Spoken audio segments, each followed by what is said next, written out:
un ancla inmutable.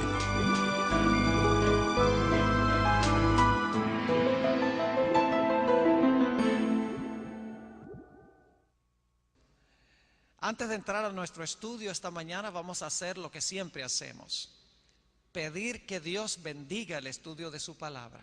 Así que les invito a inclinar sus rostros conmigo para orar. Nuestro Padre, nuestro Dios, gracias por darnos la vida este día. Gracias por el privilegio de ser tus hijos y tus hijas. Gracias por tu palabra, que es una guía segura en un mundo de confusión y de rebelión. Pedimos en esta mañana, al abrir tu sagrado libro, que el Espíritu Santo, quien lo inspiró, pueda venir a explicárnoslo. Te damos gracias por escuchar nuestra oración, pues te lo pedimos en el nombre de Jesús. Amén. Vamos a comenzar nuestro estudio esta mañana en Génesis, el capítulo 2 y el versículo 7. Y como se pueden dar cuenta, el título del tema es La hora del juicio divino. Ahora, los que estuvieron anoche, hablamos del concepto global del juicio en la Biblia. Nos dimos cuenta que el juicio básicamente tiene tres etapas o tres fases. Tiene una etapa antes de la segunda venida de Jesús, tiene una etapa durante el milenio y tiene otra etapa después de los 1000 años. Es decir, el juicio no es un evento, es un proceso. Es un proceso largo que dura siglos y siglos. Debemos tener eso en mente cuando hablamos del concepto bíblico del juicio. Ahora, el enfoque nuestro esta mañana será específicamente en el juicio antes de la segunda venida de Jesús, lo que se conoce como el juicio investigador o el juicio preadvenimiento. Ese es el juicio que se menciona en Apocalipsis 14:7, donde dice: temed a Dios y dadle gloria, porque la hora de su juicio ha llegado. La etapa del juicio que se subraya allí es la etapa antes de la segunda venida de Jesús. Génesis 2 y el versículo 7 habla de la creación del hombre, y algunos que han sido adventistas durante muchos años van a decir: ¿por qué el pastor Bor va a hablar del juicio y lee un versículo que tiene que ver con el estado de los muertos, con la composición material del hombre? Vamos a ver que hay una relación estrecha entre la doctrina bíblica del juicio y la doctrina bíblica de lo que sucede cuando una persona muere. Son inseparables estas dos doctrinas, la del juicio y la del estado de los muertos. Y eso lo vamos a ver claramente en nuestro estudio de esta mañana. Y es vital que lo comprendamos. Es muy significativo e importante comprender qué pasa cuando una persona muere. Porque la Biblia nos dice que en los últimos días Satanás va a usar el espiritismo, cuyo fundamento es la idea de la inmortalidad del alma, para engañar a la mayoría de los seres humanos. Así que es importante que sepamos del juicio y sepamos muy claramente lo que la Biblia enseña en cuanto al estado del hombre en el periodo interino de la muerte. Dice en Génesis 2:7: entonces Jehová Dios formó al hombre del polvo de la tierra. Es decir, físicamente el hombre está compuesto de polvo. Dios hizo piel, Dios hizo músculos, Dios hizo órganos, Dios hizo huesos. Es decir, el polvo de la tierra lo usó Dios para hacer la composición fisiológica del cuerpo humano. Pero aún después que Dios hizo el cuerpo humano, era un cuerpo perfecto, era un cuerpo hermoso, pero era un cuerpo sin vida. No podemos decir que estaba muerto, porque no había muerte, pero era un cuerpo que estaba sin vida, faltaba algo. Y por lo tanto sigue diciendo en el versículo 7: entonces Jehová Dios formó al hombre del polvo de la tierra y alentó en su nariz, es decir, sopló en su nariz aliento de vida. Es decir, Dios le dio a ese cuerpo la capacidad de respirar, le dio la energía vital, y ahora ese cuerpo que estaba inerte, que estaba sin vida, vive y empieza a funcionar el cuerpo. Los ojos empiezan a ver, los oídos empiezan a oír, empieza a funcionar el tacto, empieza a funcionar el gusto. Es decir, los 5 sentidos del cuerpo humano empiezan a funcionar asimilando información del medio ambiente. Es decir, el hombre está compuesto de polvo físicamente, más la energía vital, la respiración, es igual a la persona. La Biblia llama al alma, la persona, mejor dicho, la Biblia llama un alma. Note la última parte del versículo 7. Entonces Jehová Dios formó al hombre del polvo de la tierra y sopló en su nariz aliento de vida, y fue el hombre un ser viviente, o como dicen otras versiones, un alma viviente. Es decir, todos nosotros somos almas, somos personas, somos seres vivientes. Ahora quiero que noten que la persona se compone de cuerpo físico, de polvo y de la energía vital que Dios nos ha concedido. Ahora, Adán, cuando fue creado, no tenía la misma individualidad, personalidad, identidad personal que tenía cuando murió, cuando tenía 930 años. Yo quiero preguntarles, ¿creen ustedes que Adán tenía una personalidad mucho más compleja cuando murió de 930 años que cuando fue creado? ¿Creen que Adán tenía una identidad personal mucho más marcada, muy diferente cuando murió después de 930 años de vida que cuando fue creado? Es más, Dios no crea al hombre con carácter. El hombre a través del tiempo forma su carácter, a través de lo que dejamos entrar por los ojos, por los oídos, por el tacto, por el gusto, es decir, por los 5 sentidos.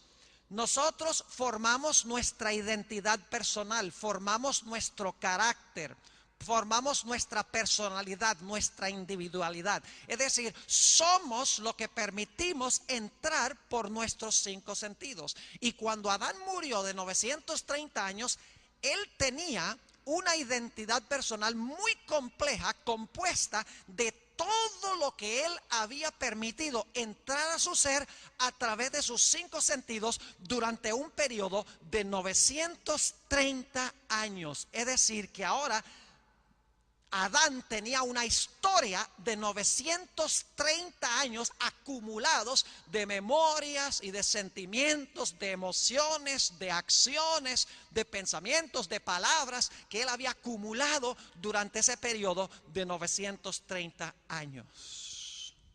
Ahora, ¿qué sucede cuando una persona muere?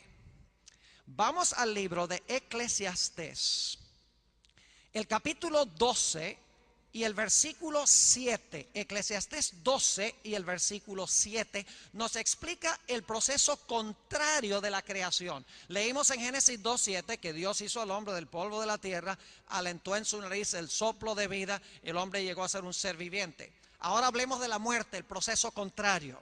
Dice en Eclesiastés 12 y el versículo 7: y el polvo vuelva a la tierra como era, y el espíritu vuelva a Dios que lo dio. Ahora yo les voy a decir algo en esta mañana que va a sorprender inclusive a los adventistas.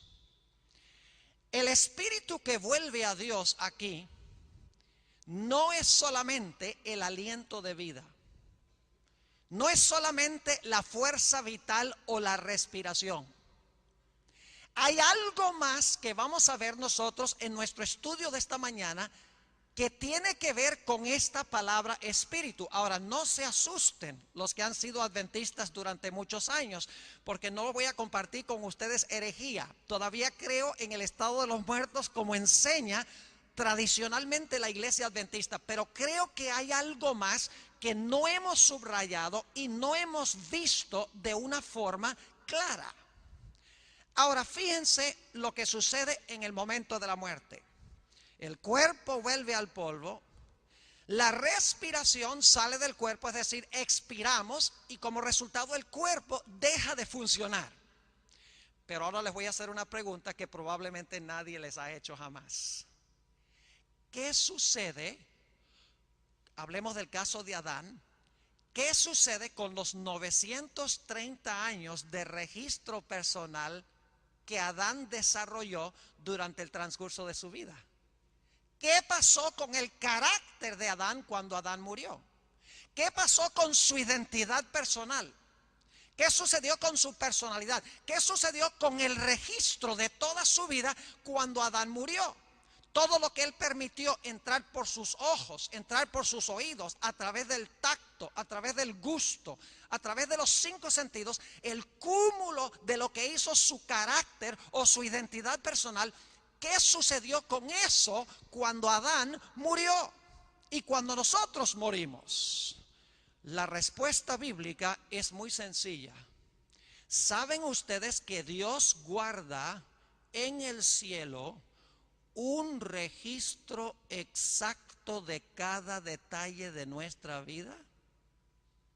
Cada instante de nuestra vida, cada palabra, cada acción, cada emoción, cada motivo, cada pensamiento, a medida que va sucediendo, Dios registra eso en lo que la Biblia llama los libros celestiales. Es decir, Dios tiene en el cielo una fotocopia de cada ser humano. No falta nada. Dios ahora, de una forma que yo no puedo comprender su tecnología, está anotando en el cielo cada palabra que yo estoy hablando. Es más, no solo las palabras, sino que Dios está anotando los pensamientos que yo estoy teniendo que llevan a hablar las palabras. Está anotando la forma en que yo miro a cada persona que está reunida aquí en esta mañana. Es decir, Dios registra en los libros celestiales cada detalle de mi vida, desde el momento de mi concepción hasta el momento de mi muerte. Es decir, hay otro Esteban Bor en el cielo en forma escrita. Ahora quiero subrayar eso. No digan que el pastor Bor está enseñando que está en 2 lugares a la vez, personalmente, porque no creo eso. Lo que sí creo es que estoy personalmente acá, pero en el cielo Dios tiene un registro exacto de quién soy yo en sus libros. Ahora quiero subrayar la palabra libros, plural.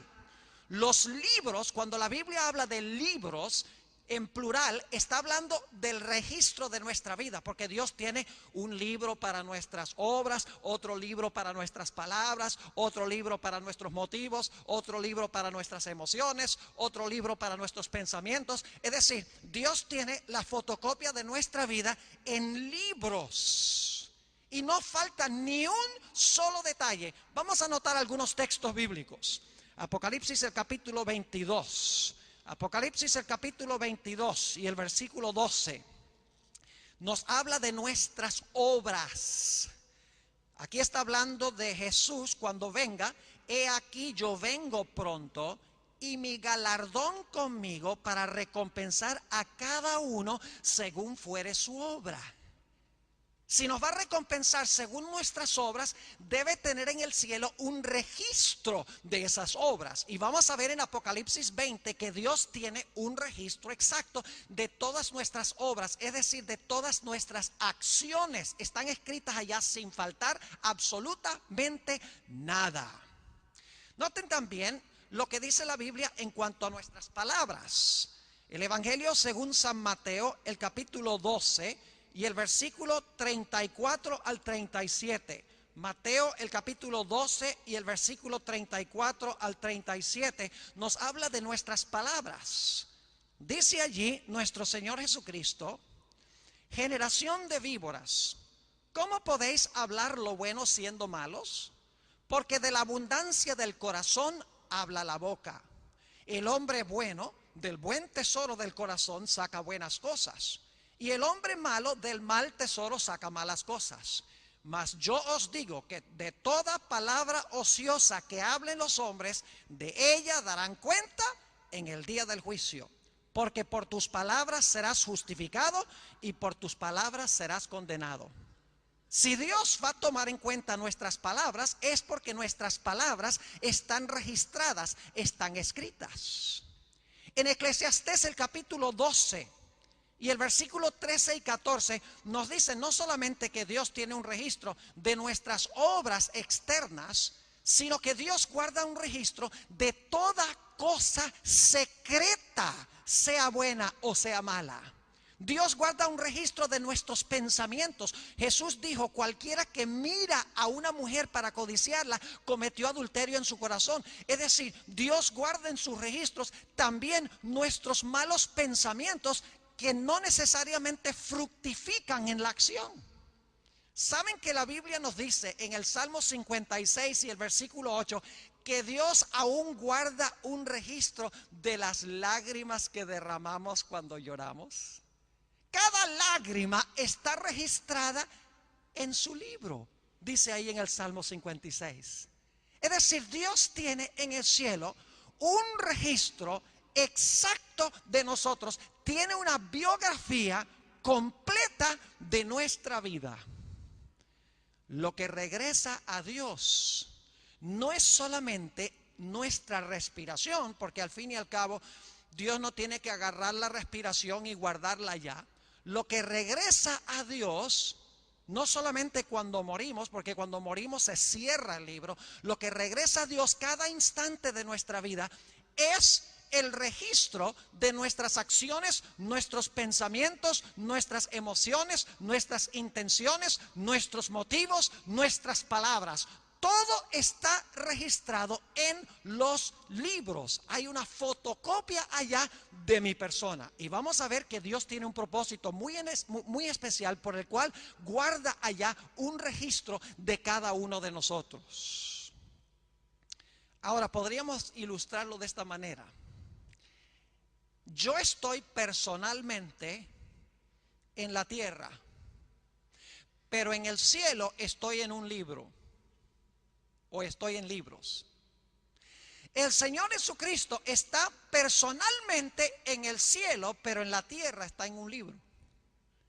Es decir, yo estoy en dos lugares a la vez. Estoy en persona acá, pero el registro de mi vida está en los libros celestiales. Es decir, los libros tienen la fotocopia exacta de mi vida sin faltar nada. Pero la Biblia también habla del libro en singular. Libros tiene el registro de la vida. ¿Qué contiene el libro singular? Vayan conmigo a Filipenses, el capítulo 4 y el versículo 3. Vamos a hablar ahora del libro. No podemos entender el juicio al menos que comprendamos libros y libro.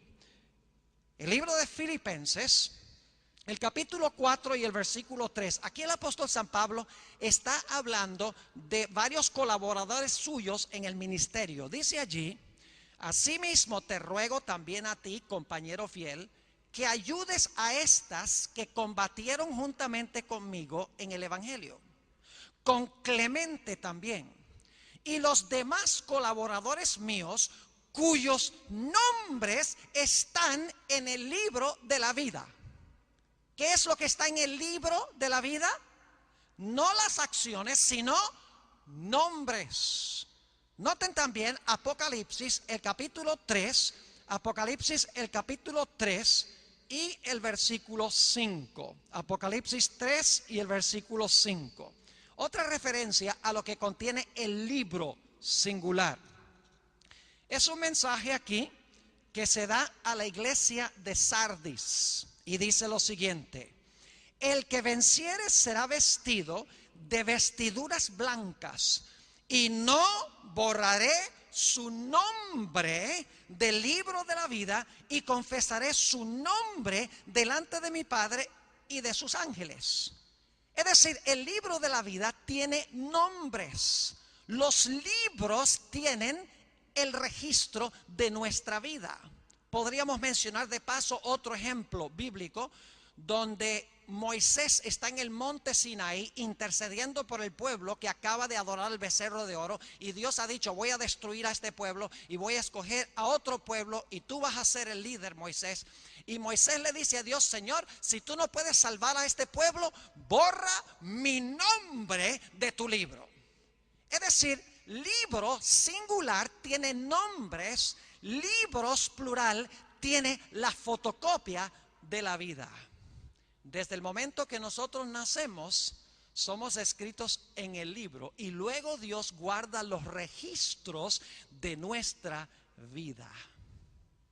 Ahora hablemos, ya habiendo entendido este asunto de qué contienen los libros y qué tiene el libro, podemos entender un poquito mejor el concepto bíblico del juicio que está realizándose ahora mismo en el cielo. Vamos un momento a 2 de Corintios, el capítulo 5 y el versículo 10. 2 de Corintios 5:10, un texto que leímos en nuestra exposición de anoche. Dice: porque es necesario que todos nosotros comparezcamos ante el tribunal de Cristo, para que cada uno reciba según lo que haya hecho mientras estaba en el cuerpo, sea bueno o sea malo. Fíjense que aquí dice que tendremos que comparecer ante el tribunal de Cristo para responder por todo lo que hemos hecho en el cuerpo, es decir, en esta existencia en la cual estamos en el presente. Para eso Dios debe llevar un registro de nuestra vida, si es que vamos a ser recompensados de acuerdo a si nuestras obras fueron buenas o fueron malas. Pero como vimos en nuestro estudio de anoche, este juicio comienza en el cielo antes que Cristo venga. Daniel 7, que vimos anoche, dice que el anciano de grande edad entró al lugar santísimo del santuario, se sentó, los libros se abrieron. Luego dice que Jesús viene a donde estaba el anciano de grande edad para desempeñar la obra de juicio. Es decir, el juicio no es en la tierra, sino en el cielo. Y no es a la segunda venida, sino que se realiza antes de la segunda venida del Señor Jesucristo. Ahora quiero referirme al caso de Adán para que podamos entender un poquito mejor este asunto. Adán, según la Biblia, murió cuando tenía 930 años. Lo pueden ver en Génesis 5. Es decir, Adán ha estado muerto aproximadamente unos 5,000 años, algo más de 5,000 años. Yo quiero preguntarles, ¿a dónde está Adán hoy? ¿Saben dónde está Adán hoy? Adán está en el cielo a través de sus registros. Pero ¿dónde está Adán personalmente? Adán personalmente ha regresado ¿al qué? Ha regresado al polvo, como dice la Biblia. Es decir, Adán personalmente está muerto. Pero el registro de toda su vida, sin faltar detalle, está escrito en el cielo. Ahora escuchen lo que les voy a decir. Según el conflicto de los siglos, y se puede corroborar bíblicamente, el primero en ser juzgado en 1844 fue Adán. Porque Dios hace el juicio comenzando con los muertos y lo hace en orden cronológico. Menos mal que no lo hace en orden alfabético, especialmente si su apellido es Ziegler, porque va a tener problemas. O si es Ziegler sería bueno, porque es de último. Pero si tiene un apellido como el mío, Bor, significa que Dios tendría que juzgarme primero. Pero Dios no lo hace por orden alfabético. Dios lo hace en orden cronológico de acuerdo a cuando nacimos. Dice, empezando con los que primero vivieron en la tierra. se comienza el juicio. Es decir, el primero en ser juzgado en 1844 fue ¿quién? Adán, porque fue el primero que vivió. Ahora yo pregunto, ¿dónde estaba Adán en 1844? Estaba en el sepulcro. ¿Cuándo va a recibir Adán su recompensa? Apocalipsis 22:12 dice, Jesús, he aquí yo vengo presto y mi ¿qué? Y mi galardón conmigo. Jesús cuando venga trae el galardón. Ahora yo no sé si ustedes ven el problema aquí. Adán murió hace 5,000 años. No recibe su recompensa sino hasta que Cristo venga. Pero fue el primero en presentarse en el juicio en 1844. La pregunta es, ¿cómo pudo presentarse Adán ante el gran tribunal de Cristo en 1844 si no recibe su recompensa sino hasta que Cristo venga? Si no resucita sino hasta que Cristo venga. ¿Cómo puede haber comparecido en el juicio? La respuesta es muy sencilla. Adán se apareció en el cielo a través de ¿qué? A través de sus registros. Es decir, Adán no tuvo que ir en 1844 al cielo. Esta es la razón por la cual Dios tiene nombres en un libro y tiene el registro de la vida en los otros libros. Déjeme dramatizar lo que sucedió en 1844, cuando Jesús entró al lugar santísimo y comenzó a juzgar a los muertos. Se trajo el libro y ahí están los nombres de las personas desde el momento de su nacimiento. Y ahora Dios dice, Adán, preséntese ante el juicio. ¿Y dónde está Adán? Adán es polvo. No va a ir con Cristo sino hasta que Cristo venga. ¿Cómo se puede presentar? Bueno, los ángeles traen ¿qué cosa? Los libros, el registro de su vida. Él no tiene que ir personalmente. Él se presenta a través de la fotocopia exacta de su vida. Lo que se examina, en otras palabras, es el registro de su vida. No aparece allí personalmente. Y como vimos anoche, los muertos están en el sepulcro hasta que Cristo venga a recompensarlos.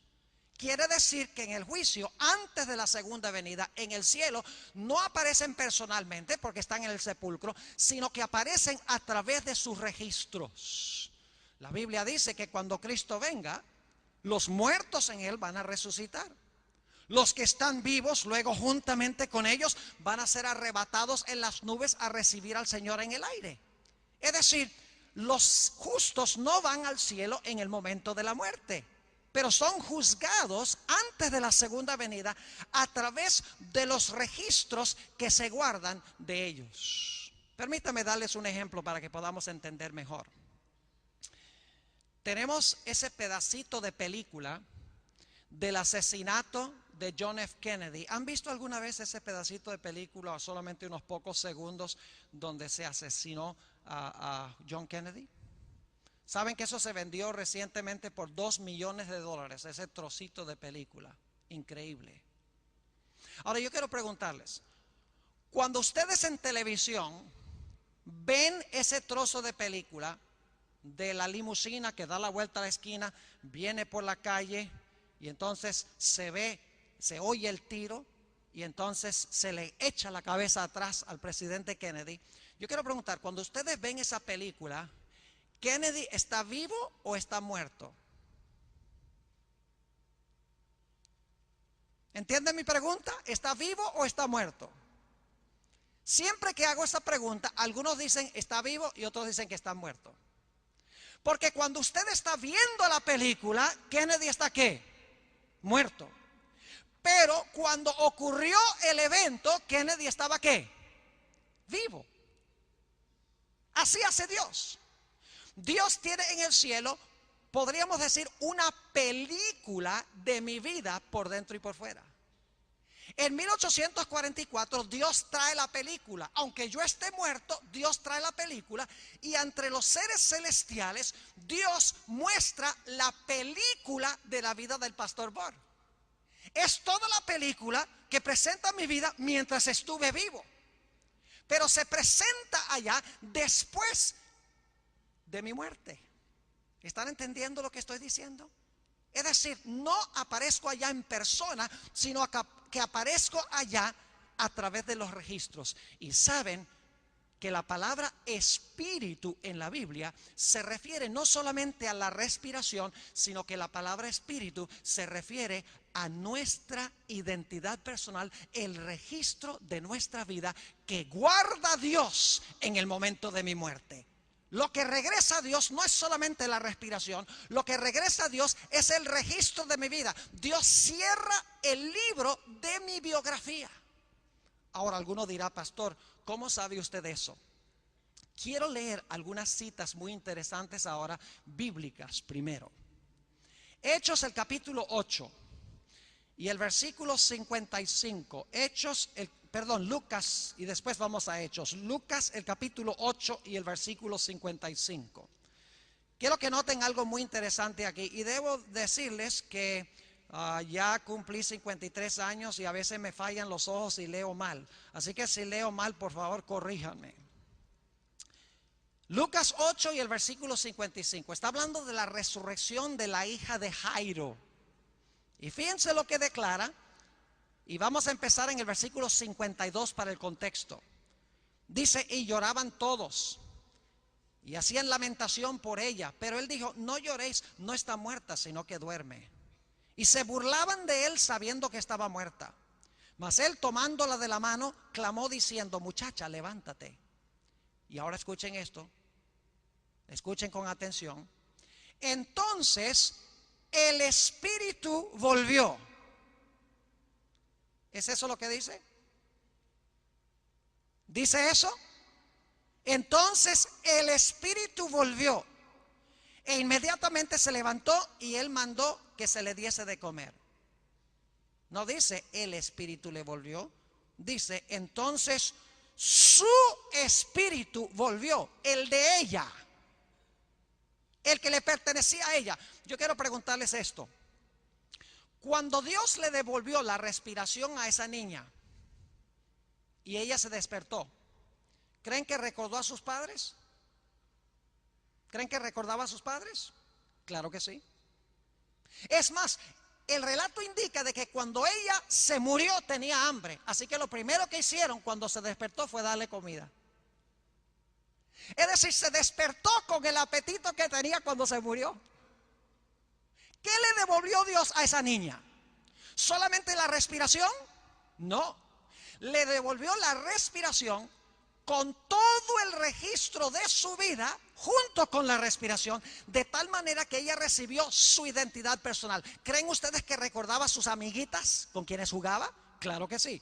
¿Creen que recordaba todos los detalles que se habían realizado de su vida de antemano? Claro que sí, porque cuando Dios le devolvió la respiración, le devolvió también el registro completo de su vida. Es decir, ella resucitó siendo ella. Ahora vamos también a Hechos de los Apóstoles, el capítulo 7 y el versículo 56. Hechos, el capítulo 7 y el versículo 56. Aquí está hablando de mi tocayo, Esteban, del martirio de Esteban. Dice en el versículo 56, y dijo, he aquí veo los cielos abiertos y al Hijo del Hombre que está a la diestra de Dios. Entonces ellos, dando grandes voces, se taparon los oídos y arremetieron a una contra él. Y echándole fuera de la ciudad, le apedrearon. Y los testigos pusieron sus ropas a los pies de un joven que se llamaba Saulo. Y apedreaban a Esteban mientras él invocaba y decía, Señor Jesús, recibe el Espíritu. ¿Eso es lo que dice? ¿Recibe el Espíritu? No. Dice Esteban, ¿recibe qué? Recibe mi Espíritu. ¿Qué está diciendo Esteban? ¿Nada más cuida mi respiración? No, Esteban está diciendo, cuida mi identidad personal. Guarda todo detalle de quién soy yo. Guarda el registro de mi vida. Porque Esteban algún día va a resucitar, y cuando resucite Dios le va a devolver no solamente el aliento, sino su identidad personal. Va a ser Esteban, va a reconocer a Saulo, va a recordar los eventos que se realizaron en su vida, porque Dios le va a devolver, aunque se volvió polvo ya, Esteban ya es polvo, Dios va a hacer su cuerpo de nuevo y le va a devolver la respiración y toda la memoria de su vida. Le va a devolver el registro completo y total de su vida. Hablemos un momento de Jesús. Lucas 23 y el versículo 46. San Lucas, el capítulo 23 y el versículo 46. Está hablando de la muerte de Cristo, y fíjense qué interesante lo que dice Jesús a su Padre en la cruz. Dice allí en Lucas 23, 46, entonces Jesús, clamando a gran voz, dijo: Padre, en tus manos encomiendo el Espíritu. ¿Es eso lo que dice? No. Jesús dice: en tus manos encomiendo mi espíritu. Pregunta: cuando Jesús resucitó, ¿reconoció a los discípulos? Claro que sí.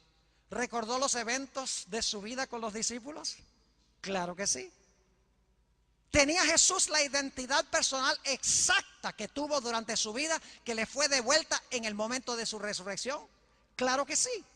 Dios no solamente le devolvió la respiración, sino que le devolvió el registro de su vida, su identidad personal. Ahora, habiendo leído estos textos de la Biblia, yo quiero leer un par de citas de los escritos de Elena White. La viejita, con 2 años y medio de educación primaria, entendió lo que yo estoy compartiendo con ustedes esta mañana. ¿No creen ustedes que esto es una especulación mía?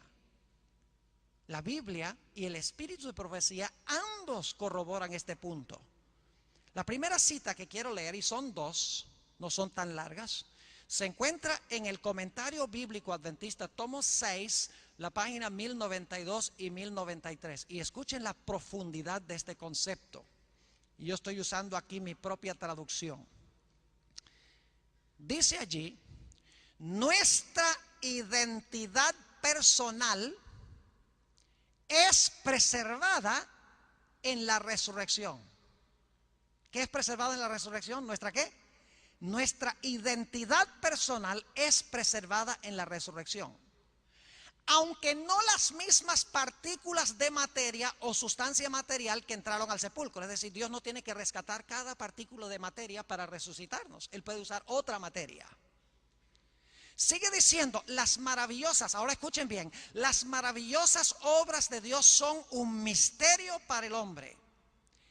El espíritu, el carácter del hombre, regresa a Dios y allí es preservado.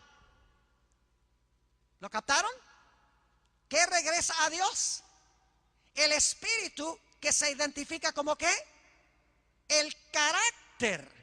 Dice: el espíritu, el carácter del hombre, regresa a Dios y allí es preservado. En la resurrección, cada hombre tendrá su propio carácter. Dios a su debido tiempo levantará a los muertos y les dará de nuevo el aliento de vida, y mandará a los huesos secos que vivan. La misma forma saldrá, pero estará libre de la enfermedad y de todo defecto. Revivirá llevando los mismos rasgos, de tal manera que amigo reconocerá a amigo. No hay ninguna ley de Dios en la naturaleza que le obligue a devolverle al hombre las idénticas partículas de materia que componían el cuerpo antes de la muerte. Dios le dará a los justos que murieron un cuerpo que le plazca a él. Es decir, Dios le va a devolver a cada ser humano su carácter. Por eso decimos que lo único que vamos a llevar al cielo es ¿qué cosa? Nuestro carácter, nuestra identidad personal. ¿Quiénes fuimos en vida? Ahora, tenemos un problemita. ¿Cuántos de ustedes tienen cosas en sus caracteres que no les gustaría llevar? ¿Tienen cosas que han hecho que no les gustaría que Dios les devolviera? Yo tengo muchas. ¿Y qué va a pasar con todo eso? Si Dios nos va a devolver exactamente lo que fuimos en vida, ¿qué pasa con todas esas cosas malas que hicimos? Con los malos rasgos de nuestro carácter. Guarden esa pregunta porque va a ser nuestro último punto. Ahora, la segunda cita que quiero leer es Conflicto de los Siglos 7:22. Y aquí está hablando de los impíos que están fuera de la santa ciudad, de la Nueva Jerusalén. Habla de la resurrección de ellos. Note lo que dice. Allí hay reyes y generales que conquistaron naciones, hombres valientes que nunca perdieron una batalla, guerreros soberbios y ambiciosos cuya venida hacía temblar reinos. La muerte no los cambió. Al salir de la tumba, reasumen el curso de sus pensamientos en el punto mismo en que lo dejaran. Se levantan animados por el mismo deseo de conquista que los dominaba cuando cayeron. Imagínense eso, dice que reasumen el curso de sus pensamientos en el mismo punto donde cesaron sus pensamientos cuando se murieron. Eso significa que si un individuo abrió la boca para hablar una palabra blasfema, y cuando tenía la boca abierta, una flecha lo atravesó, cuando se levante va a completar la palabra. Porque los pensamientos reasumen el momento exacto a donde cesaron. Significa que Dios le devuelve a esa persona el registro exacto de su vida hasta el mismo momento de su muerte. Ese es el espíritu, el carácter que Dios le devuelve al hombre. Y es lo que se examina en el cielo. Ahora yo vuelvo a preguntar, ¿tienen ustedes algo en sus caracteres que no les gustaría que Dios les devolviera? Yo tengo muchas cosas. ¿Y qué pasa con eso? ¿Qué pasa con los que murieron en Cristo? ¿Les va a devolver Dios también todas esas cosas negativas de su carácter? He guardado las mejores noticias de último. Solamente podemos entender este asunto que les acabo de mencionar desde la perspectiva del santuario. Escuchen bien lo que les voy a decir y lo voy a sintetizar. La Biblia enseña que cuando nosotros confesamos nuestros pecados, Dios es fiel y justo y nos perdona nuestros pecados. Pero esos pecados no quedan borrados del santuario. Quedan registrados en los libros. Es decir, ese acto de tu vida, ese pensamiento, esa acción mala, ese sentimiento, Dios registra eso en sus libros. Pero al lado del pecado coloca perdonado por la sangre de Cristo, porque esta persona se arrepintió de su pecado. Perdonado está anotado allá. Es decir, nuestra mayor seguridad es tener nuestros pecados en el santuario, confesarlos, porque Dios nos perdona. Yo me puedo ir contento a la casa teniendo la seguridad del perdón, pero el pecado está registrado en los libros celestiales, porque cuando surja mi nombre en el juicio, Satanás va a acusar y va a decir, ve, el pastor Bor hizo esto, hizo lo otro, y Dios va a decir, yo no niego que el pastor Bor haya hecho todas esas cosas, pero al lado de eso que se encuentra escrito, perdonado por la sangre del Cordero, porque por la gracia de Dios lo confesó, recibió perdón y por el poder del Espíritu Santo venció ese pecado. Y lo que va a hacer Dios, cuando surge mi nombre, todos los pecados que han sido confesados, todos los pecados que han sido perdonados, ahora van a ser borrados del registro. De tal manera que cuando Dios me devuelva mi carácter, cuando me devuelva mi identidad personal, me devolverá quién fui yo en vida, menos todo aquello que fue borrado en el juicio que yo confesé y por la gracia de Dios vencí. No son esas buenas nuevas que me va a devolver el registro, menos todos los pecados que han sido perdonados y limpiados por la sangre del Cordero. Gloria a Dios. Yo quiero terminar en esta mañana dándoles una ilustración para que recuerden todo lo que hemos hablado.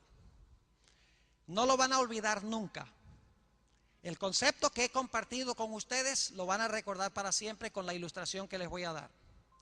Quiero comparar al hombre con una computadora. Y hablemos en primer lugar de la computadora. Una computadora tiene su composición material, lógicamente. Tiene plástico, tiene circuitos, etc. La computadora también tiene un cerebro que desempeña todas las operaciones de la computadora. Pero usted puede tener una computadora perfecta, capaz de hacer todas sus funciones, pero al menos que usted enchufe la computadora, le dé energía a la computadora no va a funcionar. Así que la computadora física con su cerebro, por así decirlo, más la energía eléctrica hace que la computadora funcione. Lo mismo que el ser humano. El hombre está compuesto materialmente, físicamente de polvo. Y Dios, por así decirlo, enchufó al hombre, le dio su energía eléctrica. Y entonces, como la computadora, el hombre empezó a funcionar. Ahora, cuando usted tiene una computadora, usted empieza a programar la información. Le mete software, le baja información del internet, le mete información tipografiando. Es decir, usted empieza a meterle a esa computadora información. Y cuando lo hace, esa computadora toma la identidad que usted le ha dado a esa computadora. Es decir, usted puede comprar una computadora hoy, en un año no es la misma computadora, porque la computadora tiene muchísima información que usted le ha metido. Es su computadora personal. Ahora supongamos que un día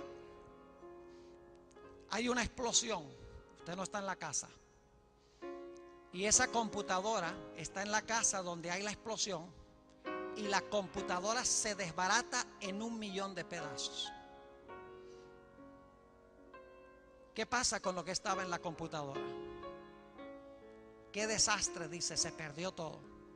Porque ahora la computadora no tiene energía. La computadora se desintegró. Pasa lo mismo con la computadora que con el ser humano cuando se muere. La energía eléctrica ya no está, su cuerpo se desintegra. Por esa razón es que existen los disquetes. No sé si les dicen aquí así. A medida que ustedes van trabajando en la computadora y metiendo la información a la computadora, ustedes guardan lo que le meten a la computadora en disquetes. Van guardando la identidad de la computadora, por así decirlo, en los disquetes.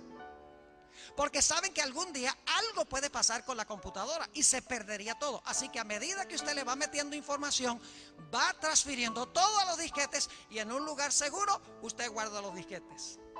Así que cuando la computadora se desenchufa y se desintegra y se destruye, usted dice no hay ningún problema porque yo tengo la identidad de la computadora en los disquetes. Yo pregunto, ¿puede usted comprar otra computadora? Ir al almacén, inclusive comprar una computadora más poderosa y luego tomar los disquetes y meterle la misma información a esa computadora que tenía la primera. Ustedes saben que sí. Es decir, la información en los disquetes se puede meter en una nueva computadora para que la nueva computadora tenga la identidad personal de la primera computadora. Así hace Dios con nosotros. Dios sabe que algún día, al menos que Cristo venga mientras estemos vivos, vamos a ir al polvo, nos vamos a desintegrar, vamos a quedar desenchufados de la corriente eléctrica de Dios. Pero Dios guarda, por así decirlo, nuestra identidad en disquetes. Porque algún día Él va a regresar, nos va a resucitar, nos va a dar un cuerpo mucho superior a lo que teníamos. Y nos va a devolver la información que Él ha guardado en sus libros. Nos va a devolver el carácter o nuestra identidad personal. En el juicio celestial lo que hace Dios, dice, bueno, Esteban Bor, traigan los disquetes. Y entonces, y estoy dramatizando para que puedan entender, los seres celestiales ven todo el registro de la vida del pastor Bor en los disquetes. Y aparecen esos pecados ahí en los disquetes, pero pecados que han sido confesados y perdonados. ¿Y saben lo que hace Dios al pasar mi nombre en los disquetes? Hay un botoncito que dice borrar. Y por lo tanto Dios ahora, cuando esas partes del registro de mi vida que por la gracia de Dios han sido perdonadas, Dios ¿qué hace? Las borra. De tal manera que cuando me devuelva la identidad que está en los disquetes, me va a devolver todo aquello que fue mi vida, menos los pecados que por la gracia de Dios han sido perdonados y vencidos en la vida. Por eso el primer ángel dice: temed a Dios y darle gloria y adóralo, porque la hora de su juicio ha llegado. La hora de examinar tu vida ha llegado. La hora de ver lo que está en los disquetes ha llegado. Y Dios quiere que nosotros pasemos victoriosamente por el juicio. Por eso nos da las condiciones bajo las cuales podemos nosotros pasar victoriosamente el juicio, aceptando el evangelio eterno de la salvación a través de Jesús, manifestándolo en nuestra vida, en nuestras obras, temiendo a Dios, dándole gloria y adorando a aquel que hizo el cielo, la tierra, el mar y las fuentes de las aguas. Jóvenes y señoritas, lo único que vamos a llevar al cielo es nuestro carácter. Que Dios nos ayude a formar un carácter a semejanza del bello carácter de Jesús. Si tienes algún pecado en tu vida que estás acariciando, confiésalo. Pídele al Señor que te dé la victoria sobre ese pecado, para que en tu disquete en el cielo se pueda escribir perdonado. Y cuando ese nombre y cuando ese pecado aparezca en el juicio, que Dios pueda decir: borren ese pecado, borren esa mala acción, ese mal pensamiento, esa mala palabra, ese mal sentimiento, bórrenlo, porque ha sido perdonado por la sangre del Cordero. Qué maravilloso Salvador tenemos nosotros. Yo quiero preguntar en esta mañana: ¿cuántos desean decirle a Jesús: Señor Jesús, te entrego mis pecados, te los doy, perdóname por haber pecado contra ti, y Señor, más que esto, dame tu Espíritu Santo para que por tu poder pueda temerte y glorificarte y adorarte en este tiempo del juicio divino? ¿Quieren que tenga una oración para pedirle eso a Dios? El perdón, la limpieza y el poder en nuestra vida. Oremos. Padre Celestial, te damos gracias, porque a pesar de que tenemos que enfrentarnos al juicio, podemos enfrentarnos con plena certidumbre de que Cristo es nuestro representante. Señor, delante de ti se encuentra esta maravillosa juventud, el personal docente, los miembros de la comunidad. Y en este momento sabemos, Señor, que estás juzgando a los muertos. Pronto pasarás a los vivos, no sabemos cuán pronto. Será cosa solemne presentarnos ante el gran tribunal supremo a través de nuestros registros. Oh Señor, te ruego que estés con cada joven, con cada señorita, con cada hermano de la comunidad, cada miembro del personal docente. Señor, borra nuestros pecados. Danos victoria sobre el pecado, para que podamos presentarnos en el juicio y seamos reconocidos sin mancha, ni arruga, ni cosa semejante. Gracias, Señor, por la seguridad de que nos devolverás nuestra identidad si llegásemos a morir, para ser hijos tuyos, no solo durante esta vida de sufrimiento, sino a través de los siglos de la eternidad. Gracias te damos por el privilegio de acercarnos a tu trono en oración, y gracias por escucharnos, porque te lo pedimos en el precioso nombre de Cristo Jesús. Amén.